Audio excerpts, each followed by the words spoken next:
जय वाल्मीकि, जय भीम। मारी थोड़ीक तबियत खराब थई गई थी। आप सौ जाणो छो कि जे हादसो थयो ए ओछुं नहोतुं। एक बहु खतरनाक हादसो हतो। मौतना मोढामांथी अमे त्रणेय बहार आव्या छीए। एमांथी सौथी वधारे ईजाओ मने थई। छरी वडे जानलेवो हुमलो थवुं ए सहेલું નથી અને ક્યાંક ને ક્યાંક અમે અત્યારે બોલ્યા નહીં એનાથી અમુક બુટલેગરો એવી રાવ નાખી રહ્યા છે કે ઘર ભેગીની કરી નાખી છે, ઘર તોડાવી નાખ્યા છે, બીજી વાર જનતા રેડ નાખવાનું ભૂલી જશે તો એ તમારી ગલતફહેમી છે। એ ગલતફહેમી મેં અને એ ફાંકામાં ન રહેતા કે અમે બેસી જાશું। તમે જેને કહેવાય ને કે શેરના કમ્માંડમાં હાથ નાખ્યું છે, અમે એ શેરનીઓ છીએ કે જે દહાડવાનું ક્યારે ભૂલશું નહીં। અમને ખબર છે કે અમે શું કાર્ય કરી રહ્યા છે તો એ કાર્યનું રિઝલ્ટ શું હશે। આપ અગાઉના મારા વિડીયો જોઈ લો કે મેં એમાં ચોખ્ખીને ચટ્ટ ચેતવણી આપેલી છે કે મારી જાનને ખતરું છે, પણ પ્રશાસન જાગ્યું નહીં। એનું મારું વાંક નહોતું। કેમ્પ એરિયામાં જવા પહેલાં કેમ્પ એરિયા જેના અંડરમાં આવે છે એને મેં લોકેશન શીખે 4 કે 5 દી અગાઉ જાણ કરી હતી કે સાહેબ અહીં દારૂ વેચાય છે, આ ગલી છે, આ ઘર છે, આ એરિયા છે। પોલીસ ત્યાં ન પહોંચી તો અમારે તો પહોંચવાનું જ હતું। અહીંથી હજી બી અમે એક લિસ્ટ બહાર આખું પડ્યું હતું, બુટલેગરોના નામ શીખે એ લિસ્ટ બહાર પડ્યું હતું। તો કેમ તંત્ર સૂતું છે, કેમ પોલીસ ખાતો સૂતું છે? નબળા અને નિર્બળ લોકોના ઘર તોડવા માટેની મુહિમમાં તમે પોલીસને આગળ કરીને દાદાગીરી બતાવી શકો છો તો બુટલેગરો સામે કેમ દાદાગીરી નથી બતાવતા? બુટલેગરોથી શું પોલીસ બીવે છે કે બુટલેગરો સાથે પોલીસનો શું સંબંધ છે એ હવે જાહેર કરવાનો સમય આવી ગયો છે સાહેબ। એ હવે વાત બહુ આગળ નીકળી ગઈ છે। યુદ્ધ માત્ર એ જ કલ્યાણ એક વાક્ય જે અમે અહીંયા નાખશું। હવે અમે મેદાનમાં ઉતર્યા છીએ તો એ વાતને અમે અહીંયાથી પૂરી નહીં કરીએ। એ લડાઈ હવે આગળ વધશે।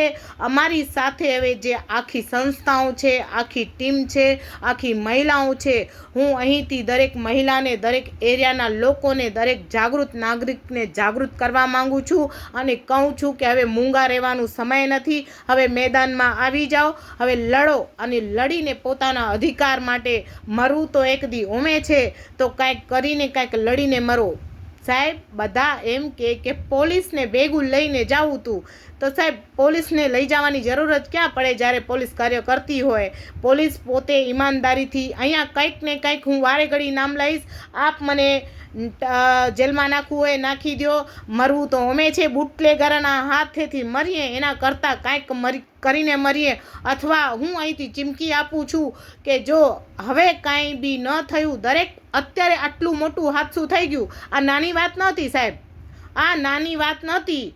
અને અહીંયા કંઈક ને કંઈક મારે હિન્દુ ને મુસ્લિમ કરવું પડી રહ્યો છે કારણ કે કેમ્પ એરિયામાં જવા પહેલાં મેં જાણ કરી હતી અને ત્યાં ગયા પછી બી જો મારા હિન્દુ ભાઈ જાગ્યા નહીં, હું લડાવવાની વાત નથી કરી રહી, મારા વાક્ય સમજજો અને એ પોઈન્ટ ઉપર જાજો સાહેબ કે તમે ક્યાંક ને ક્યાંક મારા મુસ્લિમ ભાઈ એવા હશે જે મદદ કરતા હશે તો પછી અત્યારે જાગો અને એવા લોકોને જે બેન દીકરીની ઇજ્જત ઉપર, જે બેન દીકરીની આ અમને માર્યા નથી, નિહતથી મહિલાઓને મારવું એ સિંહનું કામ નહોતું।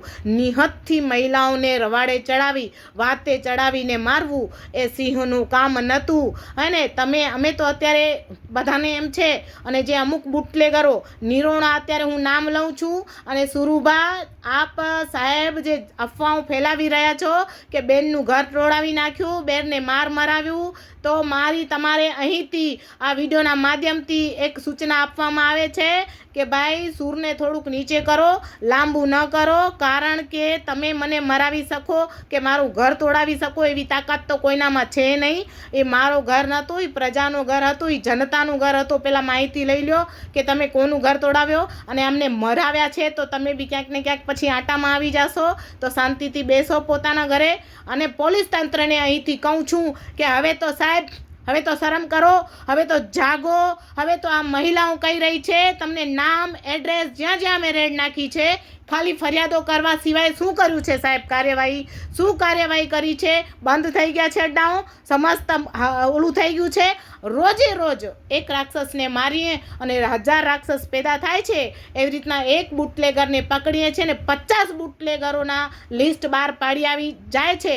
અને પોલીસને અમને એક સામાન્ય નાગરિકને ખબર પડી જાય છે અને અમે જઈએ છીએ ને માલ મુદ્દા બધું મળે છે. અમે જઈએ છીએ જીવ જોખમ નાખીને જઈએ છીએ અને આ થઈ ગયું ને. અને એનાથી અમે બીવાવાળા નથી. વાક્ય યાદ કરજો. અંકિતા ગોરે બીતી નથી, લાલીબેને બીતી નથી ને કલ્પનાબેને બીતી નથી ને સંગીતાબેને બીતી નથી. આ 4 મહિલાઓ નથી, 4000ની લાઈન છે અને એ 4000ની લાઈનનો જો સામનો કરવું હોય તો સોમવારે એક બહુ ગુપ્તખાને મિટિંગ થઈ રહી છે. એ મિટિંગ પછી જો મોટો સ્વરૂપ લઈ લે એની સમસ્ત જવાબદારી તંત્રની રહેશે, પ્રશાસનની રહેશે. આપ જાગી નથી રહ્યા. હા, અમે આપની બેન દીકરીઓ છીએ. બેન દીકરી કરીને બેન દીકરીને આવું ઢોર મારી લીધું છે.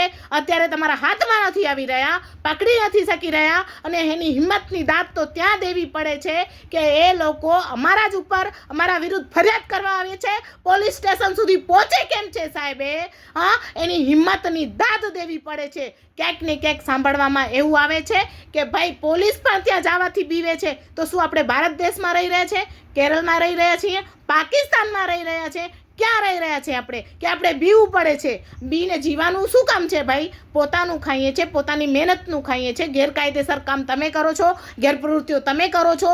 અવારનવાર આરટીઓ ઉપર જે દેહનો વેપાર થાય છે, આરટીઓ ઉપર દારૂનો ધંધો થાય છે અને મામલાદારની સામે થાય છે, એવા દરેક જગ્યાના નામ મેં દીધા છે. દરેક જગ્યાના હવે તો કહીએ ને કે એક ગલી, એક શહેર, એક સિટી બાકી નથી કે જ્યાં આવું થતું નથી. અમદાવાદ હોય, સુરત હોય કે ગમે ગામડાઓ હોય, જ્યારે બી કોઈક જાગૃત નાગરિક મુહિમ ચલાવી છે તો એ બુટલેગરો એને માર્યું છે. એ મારથી અમે મજબૂત થયા છીએ, એ મારથી અમે નબળા નથી થયા ભાઈ. જે કોઈને એ ગલતફહેમી હોય કે બહેનો હવે રેડ નહીં નાખે, તો જો પોલીસ તંત્ર જાગી જતું હોય અને કડકમાં કડક પગલાં લઈને દરેક અડ્ડાઓ, દરેક દારૂબંધી ઉપર અત્યારે એક્શન રિએક્શન નહીં આવે, અલર્ટ નહીં થાય તો અમે આખી ટોળકી હવે તો નિહત્તા જતા હતા, અહીંથી જાહેર કરીએ છીએ સેલ્ફ ડિફેન્સ માટે હવે હથિયાર અમે લઈને જાશું સાહેબ.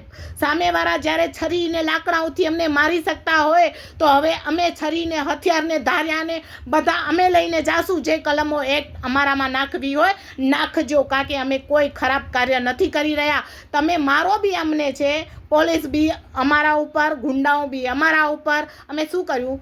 અમે કર્યું શું? જાગૃત એક નાગરિક તરીકે જે ફરિયાદો આવે છે, તમે જાઓ ને નીચેના લેવલે જાઓ ને જુઓ કે દારૂની બદીઓથી શું નુકસાન થઈ રહ્યો છે, બેન દીકરીઓ કેટલી હેરાન છે, બેન દીકરીઓ સાથે શું થઈ રહ્યો છે, એ તમે જુઓ ને. નીચેના લેવલે જાઓ ને સાહેબ. તું છે આવા પૈસા ઉપર આવા હપ્તાઓ ખાઓ છો, ઉપરથી જે ગड्डियों, જે થપ્પીઓ આવે છે એ અહીં જ રહી જશે સાહેબ. ભેગું કાંઈ નહીં જાય. અને મારી સાથે તો રણુજાનો રાય જે ધજાવાળો છે ને, ધજાધારી, મારા કરતાં તો એ પહોંચી જશે પહેલાં. અને અમે અહીંથી પ્રશાસનને, તંત્રને અને દરેક નાગરિકને કહીએ છીએ કે આ મુહિમમાં જોડાઓ અને આ મુહિમ અહીં બંધ નહીં થાય હવે. અથવા તો મરશું અથવા મારશું. જય વાલ્મીકી, જય ભીમ.